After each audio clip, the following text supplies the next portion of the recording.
تم جو ہے وہ نہیں مانتے نا قبروں کو، اور تم قبروں پہ نہیں جاتے، اور تم جو ہے حاضری نہیں دیتے۔ میں نے کہا نہیں، ایسی بات نہیں ہے، ہم بزرگوں کی بڑی عزت کرتے ہیں، لیکن ظاہر ہے ان سے مانگنا شرک ہے۔ انہوں نے کہا نہیں، میں تمہیں بتاتا ہوں۔ ہمارے محلے میں ایک لڑکا تھا، اس کو جو ہے نا وہ مرگی کے دورے پڑتے تھے، اسکیزوفرینک تھا۔ تو اس کو مرگی کے دورے ایسے پڑتے تھے کہ وہ بیٹھے بیٹھے کانپنے لگ جاتا تھا اور پاگل ہو جاتا تھا اور باولا تھا، اور منہ سے تھوک نکلتی تھی، جھاگ نکلتی تھی۔ تو ڈاکٹروں نے جواب دے دیا۔ تو ایک پیر صاحب نے کہا کہ آپ اس کو نا فلانی قبر پہ لے جائیں اور وہاں لے جا کے نا یہ جھاڑو دے بابا جی کی قبر پہ، اور صفائی کرے اور وہاں جا کے دعا مانگے تو یہ بالکل ٹھیک ہو جائے گا۔ تو انہوں نے کہا تم مانتے نہیں، وہ وہاں پہ گیا، اس نے جھاڑو دی، اس نے جو ہے دعا کی، وہ ٹھیک ہو گیا۔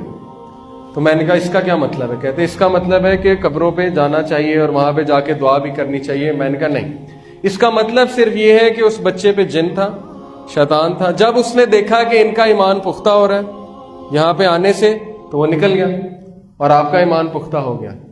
ایسی بات ہے نا۔ میں آپ کو ایک اور دلیل دیتا ہوں۔ دیکھیں، نصارہ جو ہیں، کرسچن جو ہیں، آپ نے اکثر دیکھا ہوگا کسی ڈاکیومنٹری میں کہ وہ بھی تو جن نکالتے ہیں نا، جنہیں ایگزورسسٹ کہتے ہیں۔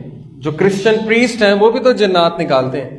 تو وہ جب جن کو کہتا ہے کہ عیسیٰ کے نام پہ، عیسیٰ مسیح کے نام پہ اور مریم جو ہے ان کے نام پہ علیہ السلام، ان کے نام پہ نکل جا، یعنی وہ خدا مانتے ہیں نا عیسیٰ کو اور مریم علیہ السلام، تو وہ واقعی نکل جاتا ہے۔ تو اس کا کیا مطلب ہے کہ کیا نعوذ باللہ عیسیٰ علیہ السلام جو ہے وہ خدا ہے؟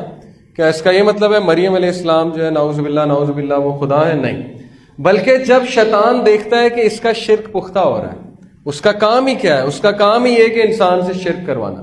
جب وہ دیکھتا ہے کہ شرک پختہ ہو رہا ہے تو وہ نکل جاتا ہے، تاکہ مزید ان کا ایمان جو ہے وہ پختہ ہو جائے۔ تو اتنے خطرناک حد تک یہ جاتے ہیں، اور اس طرح سے لوگوں کے عقائد خراب کرتے ہیں کہ آپ سوچ بھی نہیں سکتے۔